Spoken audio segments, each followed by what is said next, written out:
मित्रांनो, आपल्यापैकी बरेच जण विचारतात बेस्ट फंड कुठला, पण करेक्ट आन्सर आहे बेस्ट अलोकेशन कुठला. कारण वेल्थ क्रिएशनमध्ये फंड हा हिरो नसतो, हिरो असतो योग्य ॲसेट अलोकेशन. पोर्टफोलिओमध्ये इक्विटी ग्रोथ देतं, डेट स्टॅबिलिटी देतं आणि गोल्ड प्रोटेक्शन देतं. पण या सर्वांचं योग्य प्रपोर्शन पोर्टफोलिओला परफेक्शन देतं. Don't put all eggs in one basket. एका बास्केटमध्ये सगळे एग्स ठेवायचे नाही हे आपल्याला माहिती आहे. पण प्रॅक्टिकल क्वेश्चन असा आहे, एका बास्केटमध्ये किती एग्स ठेवायचे आणि जास्त एग्स असतील तर किती बास्केट असाव्यात. ॲसेट अलोकेशन म्हणजे पोर्टफोलिओचा सायलेंट हिरो. कुठल्या ॲसेटमध्ये किती गुंतवणूक करायची हेच दीर्घकालीन वेल्थ क्रिएशनचं खरं रहस्य. आणि या अत्यंत महत्त्वाच्या विषयावरती आपल्याला मार्गदर्शन करण्यासाठी आज आपल्यामध्ये उपस्थित आहेत मिराई ॲसेट म्युच्युअल फंडचे अनुभवी वक्ते श्रीनिवास खानोलकर सर. मी आता पिफा प्रेसिडेंट आणि PIFA past president and present director Santosh Pardesi सरांना विनंती करतो त्यांनी मिस्टर श्रीनिवास खानोलकर सरांची ओळख करून द्यावी. Good evening. It's my pleasure to introduce Mr. Srinivas Khanolkar, Head of Digital Marketing and Corporate Communication at Mirai Asset Investment Man India, and the respected voice in India mutual fund industry. With the 22 years total experience, out of 22 years, 18 years in mutual fund industries. He has been associated with Mirai Asset last 17 years, contributing across the functions such as sales, business development, marketing and product development, and today leads the firm digital marketing and corporate communication strategy. उद्या women's day आहे, international women's day. तर Mirae asset खूप मोठ्या प्रमाणात आपण जसं आज कार्यक्रम घेतलेला आहे इन्व्हेस्टर अवेअरनेस प्रोग्रामचा, त्याप्रमाणेचा कार्यक्रम मिराई ॲसेट फिमेलसाठी घेत असते. याची नोंदसुद्धा एशिया बुक ऑफ रेकॉर्ड्स आणि इंडिया बुक ऑफ रेकॉर्ड्सने घेतलेली आहे.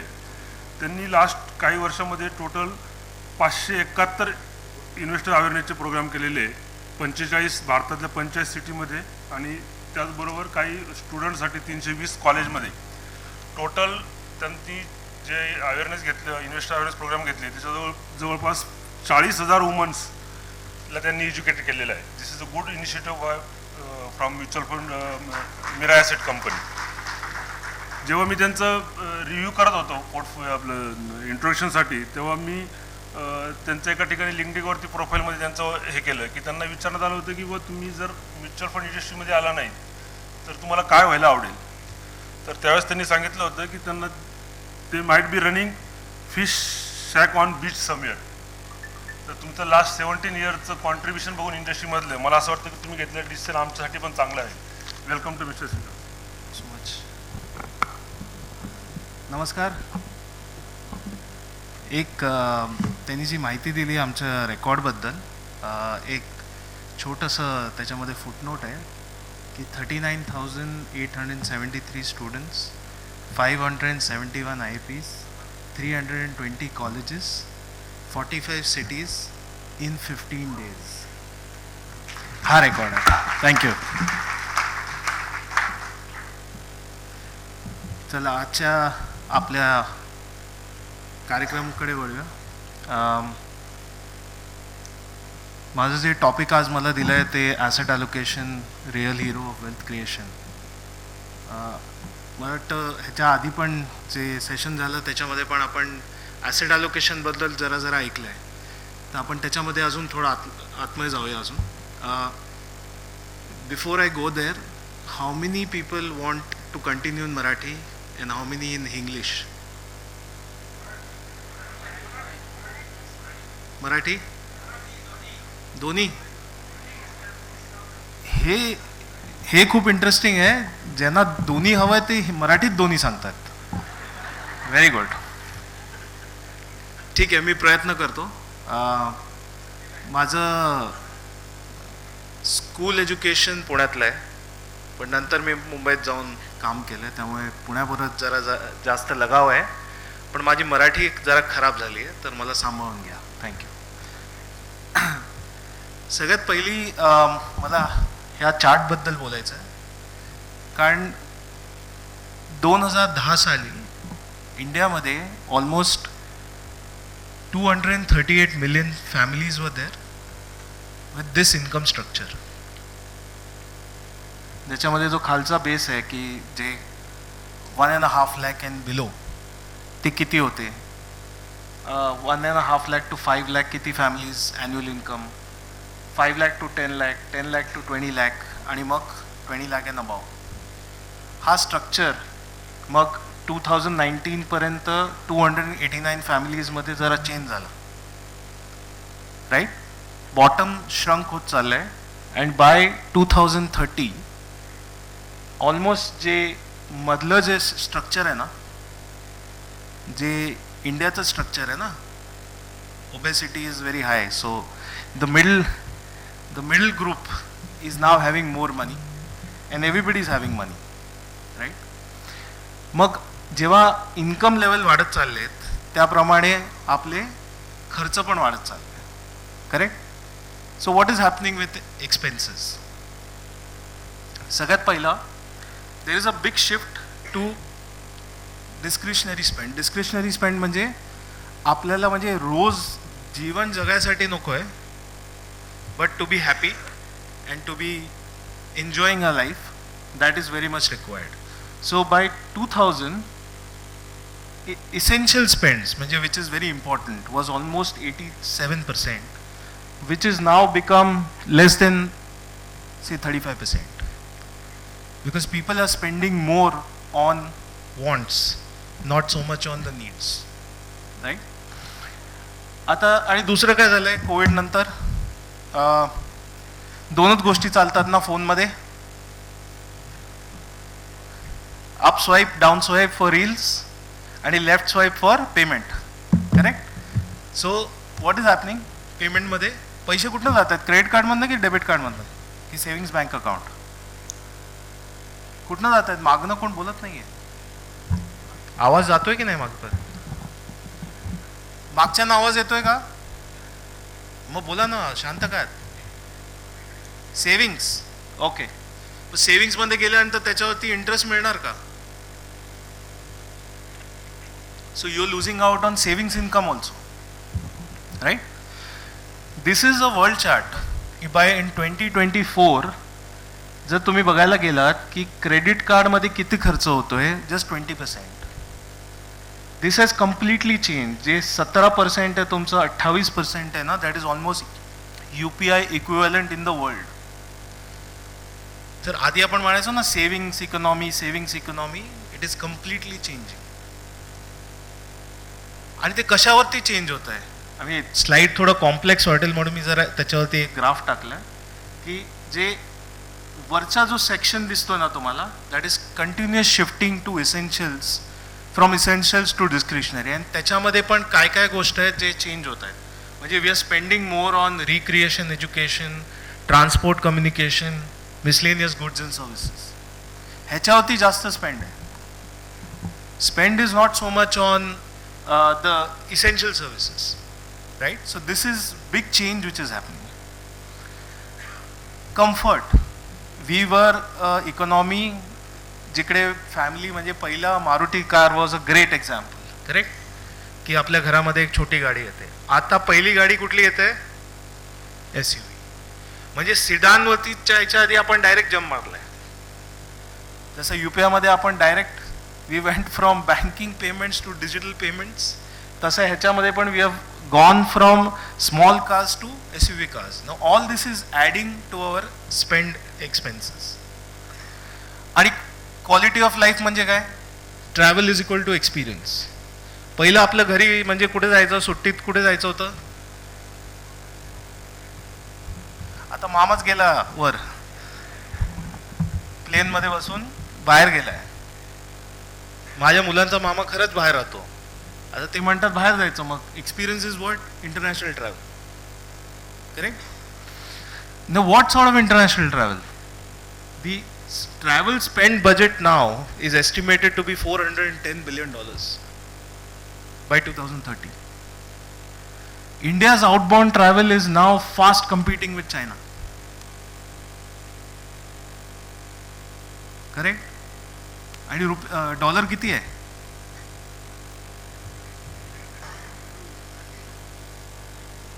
$90.92 7.9. Okay, interesting. मला वाटतं तुमच्याकडे INR नाही आहे, दुसरी कुठली तरी करन्सीवर तुम्ही कन्वर्ट केलेलं आहे. ठीक आहे. Okay, what about weddings? आता डेस्टिनेशनमध्ये आपल्याला ट्रेडिशनल वेडिंग हवी. You know what is a market size? It actually contributes $130 billion. That is the amount of spends which are happening. And it may not be happening in gold and silver anymore. It's happening on real experiences. पहिले असे होते आपले जिम्नेशियम्स. आता I'll show you a data point. Athleisure market is growing at 16.2 CAGR. It's supposed to be almost a $2 trillion market, right? And distribution is online, offline. Offline is higher because लोकांना ते try करायचे कुठं वगैरे. Some very interesting statistics. Since we are on Women's Day tomorrow. The spends in athleisure for women is higher than men.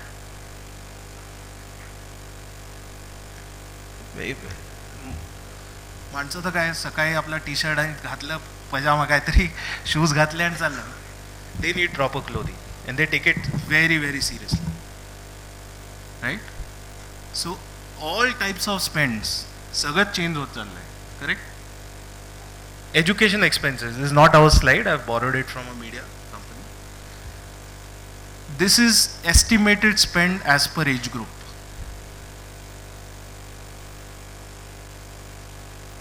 And this is today.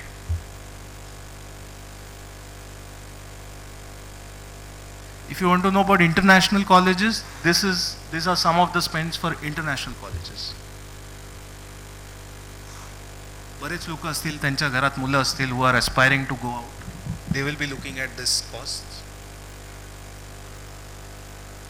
And I can bet these are not your top education destinations.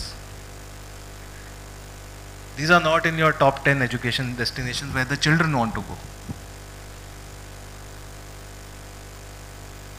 Right. And quality of life comes with high standard of living. Because something is there at 5%. काही गोष्टी 18 वर आहेत, काही गोष्टी 40 वर आहेत. आणि मी तुम्हाला एक सांगतो की तुम्ही जेवढं पण फायनान्शियल प्लॅनिंग करतात, काही करतात, GSTची प्लॅनिंग तुम्ही त्याच्यामध्ये नाही केली आहे. You must be planning. Inflation is at 8-9%. Okay, let me take 10% maximum. पण जेव्हा ते खर्च करायचं असेल ना, जेव्हा एज्युकेशन एक्सपेन्सेस, तुमचे लग्नाचे एक्सपेन्सेस असतील, तेव्हा लग्न करायचं आहे 18%वर आणि मुलाला गाडी द्यायची आहे ती 40%वर. त्याचं गणित पण केलं पाहिजे ना. So we did some analysis just for let's see what happens if you try to take out from this to manage your lifestyle inflation. So 10 lakh rupees invested from July 1999 to February 2023 in Nifty 50. It is valued at about 1 crore. The gray graph. तो जो grey जो खालचा section आहे ना, grey graph, त्याच्यामुळे जर तुम्ही काही विड्रॉ नाही केलं तर 10 लाखाची व्हॅल्यू 1.96 crore झाली असते. जर त्याच्यामधनं तुम्ही 70,000 रुपये आपल्या एका फोनसाठी काढले असते तर ती 1.96 crore ची व्हॅल्यू 1.81 crores वर येते. म्हणजे loss 70,000 withdrawn is a loss of 15 lakhs. Opportunity lost. If you would have removed it for a holiday, say 3 lakh rupees, then that 10 lakhs value from 1.96 falls to 1.47. So opportunity lost is about 49 lakhs. And if you had to take out 10 lakhs for a family emergency, then that valuation falls by 95 lakhs. Now you're down to 1.01 crores.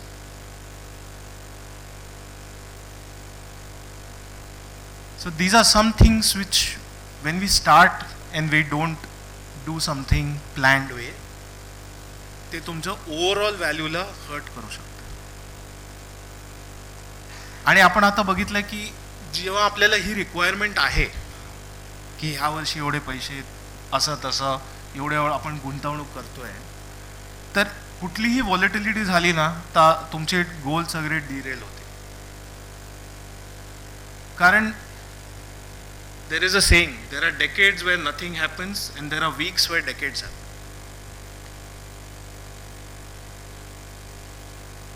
आणि ते काय आहेत? असे black sworn event भरपूर येतात.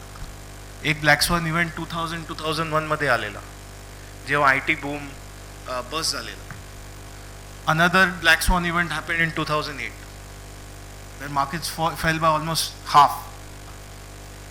Another such thing happened in COVID. The markets fell by almost 38%. Right? You're seeing the volatility happening right now. Sir, if you make all investments फक्त एकाच asset class मध्ये, तर you will get hurt somewhere when you need the money. हे लक्षात ठेवा. कारण absolute आणि रिअलमध्ये फरक आहे. आपल्याला सगळ्यांना वाटतंय की सेन्सेक्स एवढा झाला आहे, मी कालच वाचलं 1 लाख होईल वगैरे. Reality is with every decade the rate of growth is slow.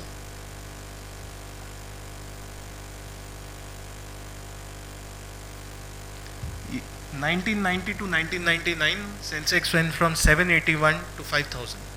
That was a growth of almost 5.4x. 2000 to 2009, 5,000 to 17,500. Growth of 2.5x. तुम्ही बघतायत 5,000 चे 17,000 झाले, पण मॅथ्स फॉर्म्युलामध्ये it is just 2.5 times. Current अर्ध दशक झाले, 4 वर्ष बाकी. Right?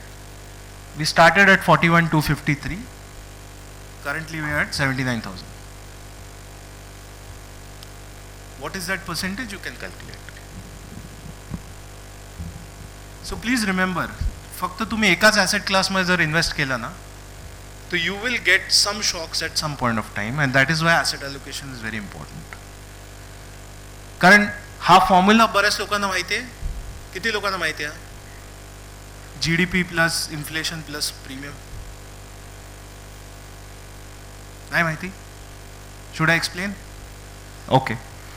So your long term GDP growth rate, आता आपलं काय आहे? GDP ग्रोथ रेट काय चालू आहे? एक क्वार्टरचा नाही, ह्या वर्षाचा ॲव्हरेज सांगा. 7? Let's agree on 7?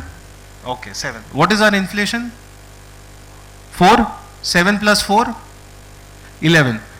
ते वर काय लिहिलं आहे? Premium of 1 to 2%. पण 7 + 4 + 1 किती झाले? 12. 12. जेव्हा तुम्ही ॲडवायझरशी बोलतात, कोणाशी बोलतात, ते म्हणतात किती तुम्हाला मिळेल, किती साधारण किती वर्षाचे किती रिटर्न मिळेल? 12. Correct? This is the maths. आणि असंच मॅथ्स डेटमध्ये पण आहे, जिकडे तुमचं repo rate plus time horizon plus credit. आता कुठल्याही इकॉनॉमिक सायकलमध्ये ना फक्त हे मॅथ्स चेक करा. जर तुमचं GDP ग्रोथ 5% आहे, इन्फ्लेशन 3% आहे, तर तुम्हाला 10% जास्त नाही मिळणार. ओके? ते हे लक्षात ठेवा. It will become easier for planning your expenses, for planning how you invest. Correct? So what actually you need is something in between. You need something between 7% and 12%. 9% if you get in an asset allocated format, you will be very happy. So what is that? कारण तुम्हाला काय वाटतं की 12% ते म्हणतात म्हणजे 12 असे येतात. असं येतं का? असं येतं ना? sometimes more, sometimes less, sometimes negative, sometimes flat. Aggregate level you will get 12%. So your job as an investor is to ensure that you get more consistent return, and that can happen if you do asset allocation. Correct? कारण हे बघा, हे आता 2010 ते 2023 पर्यंत 10 different प्रॉडक्ट्सचे aggregate values आहेत की काय रिटर्न्स आले. Gold, large cap, small cap, mid cap, international, corporate, credit risk, real estate, G-sec, T bill, असे 10 कॅटेगरीज आहेत. आणि दरवर्षी त्याचं काय रिटर्न आलं त्याचं हे एक ग्रेड आहे. राईट?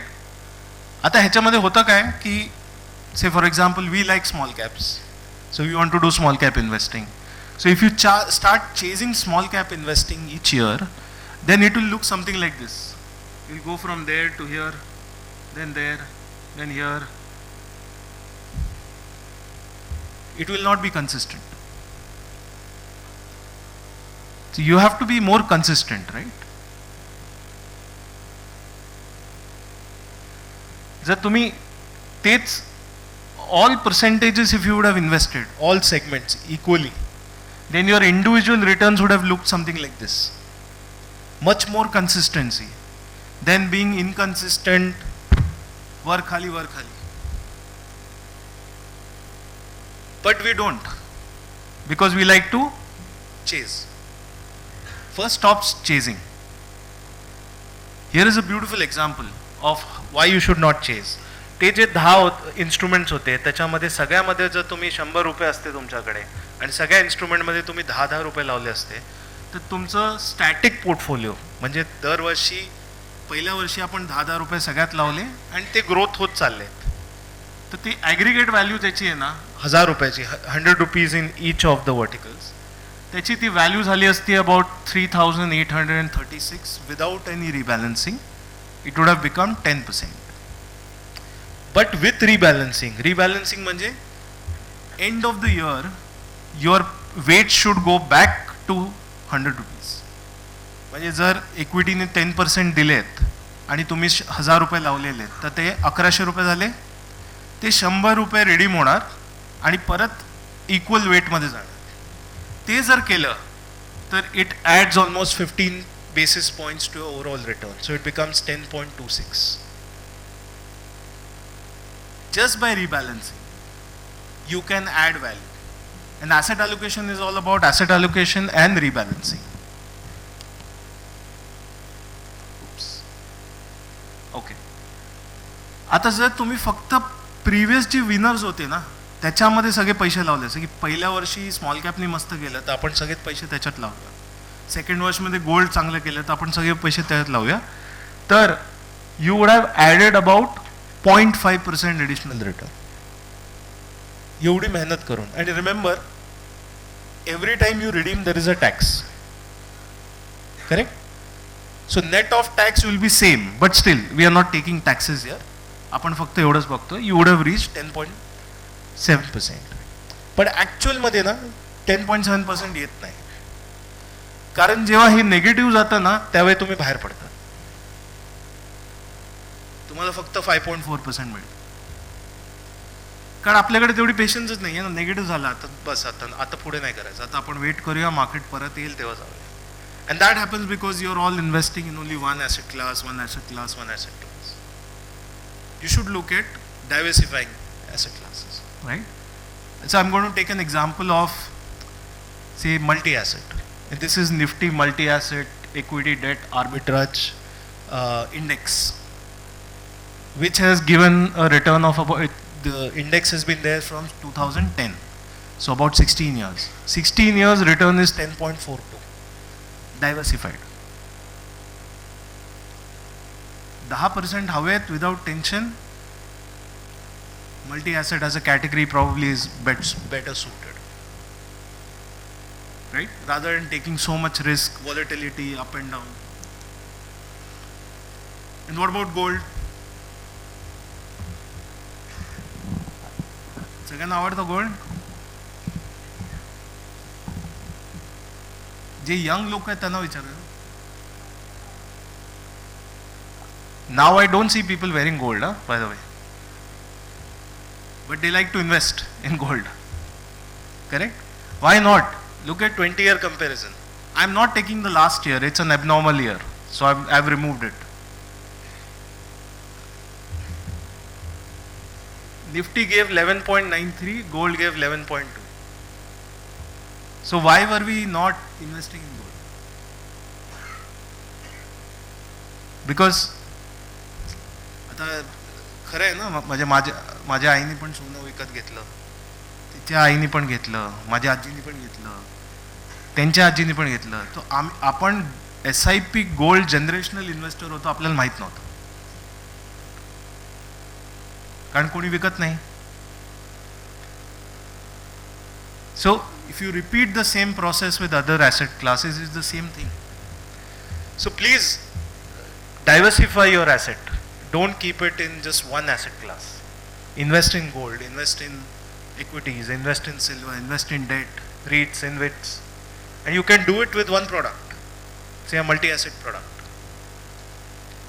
And multi-asset मध्ये काय होतं, gold allocation is forever. So you don't have to choose.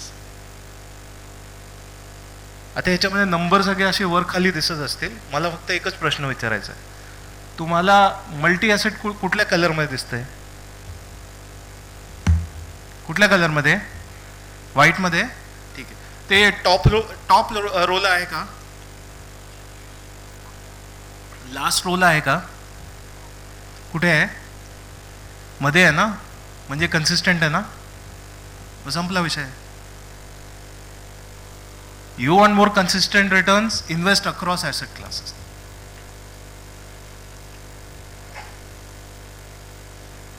म्हणूनच asset allocation. Why it is called the hero of everything? It is about asset allocation. का benefits of asset allocation काय आहेत?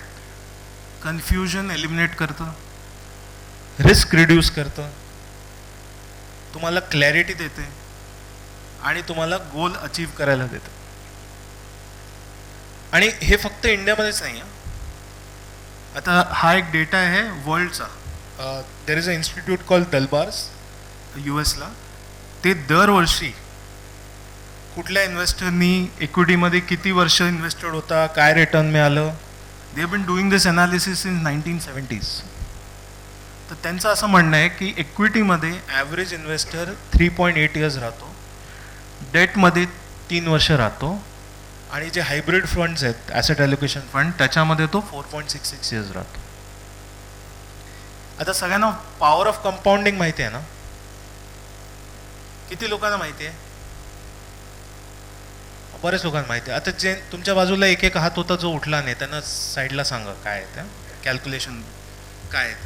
Power of कंपाऊंडिंगमध्ये सगळ्यात important गोष्ट आहे, त्याच्यामध्ये there are 3 variables, right? Principal, rate of return and time, tenure, time. आपला focus principal आणि rate of रिटर्नवर असतो, पण ऍक्च्युअल वेल्थ कधी क्रिएट होते? जेव्हा टाइम एक्सपॅन्ड्स.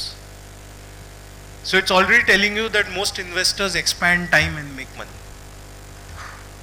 आणि हा 1 वर्ष, 2 वर्ष, 3 वर्ष, 4 वर्ष डेटा नाही. इथे मी फक्त 2000 सालीपासून टाकलाय, पण हा 2000 सालचा जो इंडेक्स आहे ना, that is 20 years combined into one single data point. नाही तर स्लाइड खूप मोठी झाली असते. So that is what asset allocation does. Mutual fund इंडस्ट्रीमध्ये there is a concept called hybrid funds. Hybrid म्हणजे मिक्स. त्याच्यामध्ये आपल्याकडे conservative hybrid, balanced hybrid, aggressive, dynamic asset allocation किंवा balance advantage fund, multi asset, arbitrage, equity savings असे products. आता तुम्हाला जो product तुमच्या प्रमाणे वाटतो की हां this can do my job, that is something you should choose. Do that exercise with your adviser, distributor, की what category suits. But asset allocation product is very important. And what it helps you, not too much risk, not too little risk.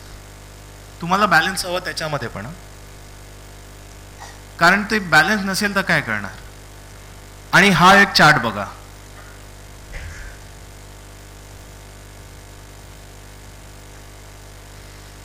Okay, asset allocation आणि product selection ह्याच्यावरती तुमचा फुल control आहे. Savings किती करायचं आणि invest किती करायचं ह्याच्यावरती तुमचा फुल कंट्रोल आहे.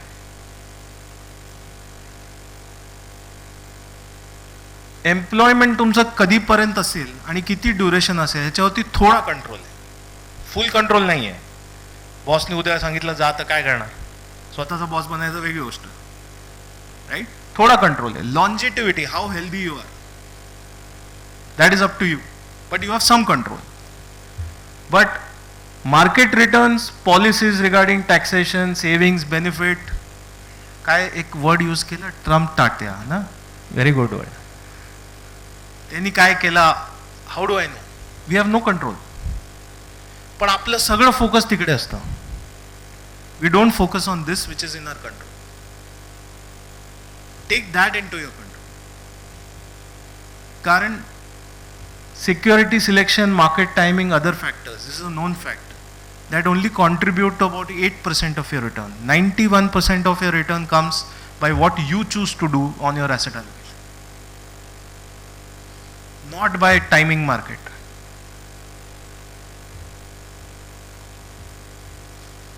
So the longer you stay, there are high chances for your return to optimize and compound wealth. Because मला वाटतं आपल्या आधीच्या स्पीकरनी हे सब्जेक्ट टच केला, पण मला असं वाटतं की ह्याच्याबद्दल थोडंसं अजून बोललं पाहिजे. हे दिस is NITI Aayog world bank estimates की आपली जी दर डेकेडला what is the life expectancy of Indians. ते इंडिया जेव्हा पहिलेचे जे काही वर्ष होती 1947 to 1960, our life expectancy was about 41. Big reason because we had wars just post independence. Many people died in famines and everything. So that was very low. But त्याच्यानंतर by every decade it started increasing. So it is being said that by 2050 our average life expectancy will be 71. पण तुम्हाला स्वतःला माहिती आहे तुमच्या घराण्यात किती लोक आहेत ज्यांचा 80वा बर्थडे झालाय, आता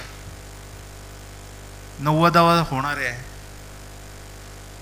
मला एक माहिती आहे, आमच्या ऑफिसमध्ये एक आहे बरोड्यामध्ये, त्याच्या आजीचे शतक झाले आता, 100 years, right. So now I will show you another graph. This is not by any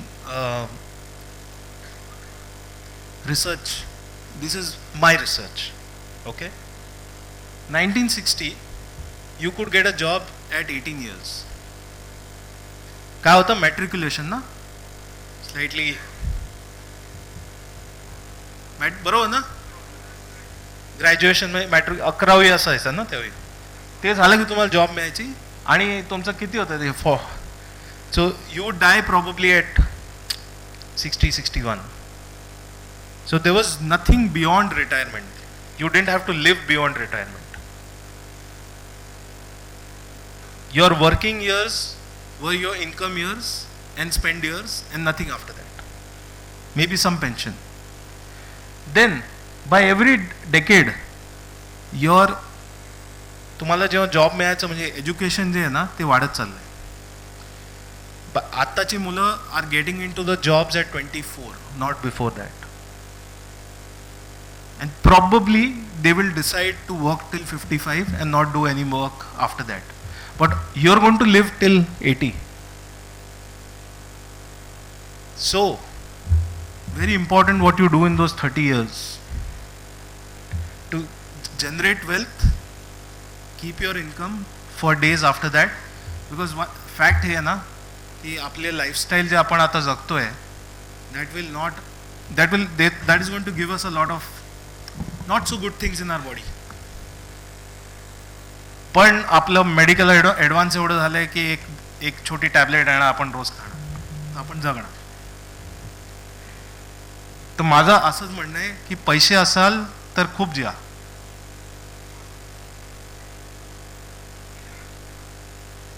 आणि नसाल तर म्युच्युअल फंडमध्ये इन्व्हेस्ट करा. Okay. Just two slides for because we have Women's Day tomorrow. This is the changing risk appetite of different phases of women's life. So early career, we have about, so 20 to 29 years, you're just starting out. So risk profile is very, very different. You can take slightly higher risk, but as you start going up to the middle age and later on, you can take, the risk starts diminishing after that. So earlier you are starting, please take the route of investing. Do as much investments as possible, because the reality also is there are single parents, they want to live the life on their own terms. You have to create for your families also, right? And financial life cycle, if I have to present the same slide in a different way, it's about how much is the income, how much is your responsibilities, how they shift priorities at different assets and different stages of life. And I'll tell you something very interesting. I still have 8 minutes left. I'll tell you something very interesting. इंडियाचा जो demographic distribution आहे between gender male and female, त्या ग्राफमध्ये ना till 80-85 years, म्हणजे तो 5-5 वर्षाचा graph आहे, 80 to 85 इयर्सपर्यंत मेल फिमेल रेशो दिसतं. After 85 there is no male data, there is only woman data. So women, you are going to live more than men. So please plan your finances in the right way. So for a new tomorrow, do your Sapna in progress, do your SI. Alright? That's all I want to say. Invest, compound, preserve. Thank you so much. You've been a wonderful audience. काय feedback असेल तर QR code वर scan करू शकता. Some mandatory slides we have to show, and mutual fund investment is subject to market risk. पुढची line काय आहे? सगळ्यांना माहिती आहे. Okay, thank you very much. Thank you. आज एक गोष्ट क्लिअर झाली, असेट अलोकेशन महत्त्वाचं तर आहेच, त्यासोबत don't put all eggs in one basket आपण म्हटलो होतो. त्याच्यासोबत आपल्याला एक सांगावं लागेल की don't forget where is the basket. म्हणजे आपण वेल्थ तर तयार करतो वेगळ्या ठिकाणी, ती वेल्थ कुठे ठेवली आहे आणि त्याला अकाउंट पण करणं गरजेचं आहे, विल बनवणं देखील गरजेचं आहे.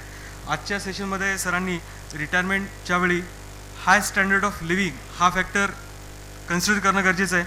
कॉस्ट ऑफ इन्फ्लेशनमध्ये GST हा फॅक्टर सरप्राईज बनून नको यायला, याची पण काळजी घेणं गरजेचं आहे.